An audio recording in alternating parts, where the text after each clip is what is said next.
ಬಿಕ್ಲು Shiva murder ಪ್ರಕರಣಕ್ಕೆ ಸಂಬಂಧಪಟ್ಟ ಹಾಗೆ ಆರೋಪಿ ಶಾಸಕ ಬೈರತಿ ಬಸವರಾಜ್ಗೆ ಜಾಮೀನು ಮಂಜೂರಾಗಿದೆ.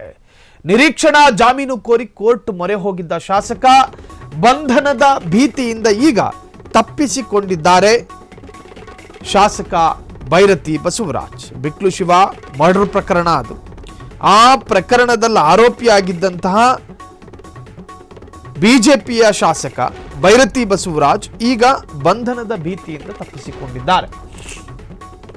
ಅರೆಸ್ಟ್ ಆಗೋ ಸಾಧ್ಯತೆಗಳಿದೆ ಅಂತ ಹೇಳಿ ಎಬ್ಸ್ಕೊಂಡಾಗಿದ್ರು, ತಲೆಮರೆಸಿಕೊಂಡಿದ್ರು. ಕೊನೆಗೂ ಕೋರ್ಟ್ ಮಧ್ಯಂತರ ನಿರೀಕ್ಷಣಾ ಜಾಮೀನು ಮಂಜೂರು ಮಾಡಿದೆ. ಸುಮ್ಮನೆ ಮಂಜೂರು ಮಾಡಿಲ್ಲ, ಒಂದಷ್ಟು ಷರತ್ತುಗಳನ್ನು ಕೂಡ ವಿಧಿಸಿದೆ. ಆ ಷರತ್ತುಗಳ ಪೈಕಿ 5 ಲಕ್ಷ ಬಾಂಡ್ ಜೊತೆಗೆ ರೌಡಿ ಶೀಟರ್ ಬಿಕ್ಲು ಶಿವ ಕೊಲೆ ಪ್ರಕರಣದ ಸಾಕ್ಷಿದಾರರಿಗೆ ಯಾವುದೇ ತರಹದ ಬೆದರಿಕೆಯನ್ನು ಹಾಕಬಾರದು, ಸಾಕ್ಷಿದಾರನ ಸಮೀಕರಿಸಬಾರದು, ಅವರಿಗೆ ಯಾವುದೇ ತರಹದ ಬೆದರಿಕೆಗಳನ್ನು ಹಾಕಬಾರದು, ಆ ಜುಡಿಷಿಯಲ್ ವ್ಯಾಪ್ತಿಯಿಂದ ಹೊರಗೆ ಹೋಗಬಾರದು. ಸೊ ಈ ಷರತ್ತುಗಳನ್ನು ವಿಧಿಸಿದೆ.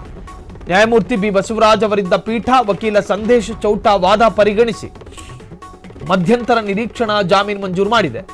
ಬಂಧನವಾದರೆ ತಕ್ಷಣ ಬಿಡುಗಡೆಗೆ ಹೈಕೋರ್ಟ್ ಮಧ್ಯಂತರ ಆದೇಶ ಹೊರಡಿಸಿದೆ. ಒಂದು ವೇಳೆ ಇವ್ರನ್ನ ಅರೆಸ್ಟ್ ಮಾಡಿ ಇಟ್ಕೊಂಡಿದ್ರೆ ಇಮಿಡಿಯೇಟ್ ನೀವು ಬಿಡಬೇಕು.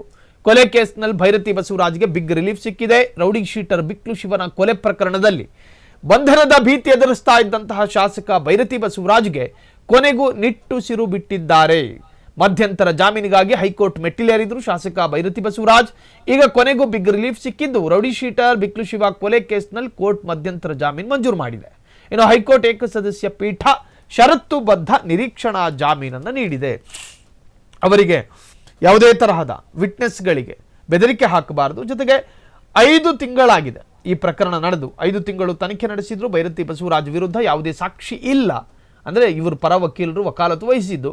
5 ತಿಂಗಳಿನಿಂದ ಸಿಐಡಿ ವಿಚಾರಣೆಗೆ ಕರೆದಿಲ್ಲವೆಂದು ವಾದ ಮಂಡಿಸಿದ್ರು. ವಕೀಲ ಸಂದೇಶ್ ಚೌಟಾ ಅವರ ವಾದ ಪರಿಗಣಿಸಿ ನ್ಯಾಯಮೂರ್ತಿ ಬಿ ಬಸವರಾಜ್ ಅವರ ಪೀಠ ಸಿಐಡಿ ಚಾರ್ಜ್ ಶೀಟ್ ಸಲ್ಲಿಕೆಯ ವೇಳೆ ಬೈರತಿ ಬಸವರಾಜ್ ವಿರುದ್ಧ ಕಾರಣಗಳನ್ನು ನೀಡಿಲ್ಲ ಎಂದು ಅವರಿಗೆ ಮಧ್ಯಂತರ ನಿರೀಕ್ಷಣಾ ಜಾಮೀನನ್ನು ಮಂಜೂರು ಮಾಡಿದೆ.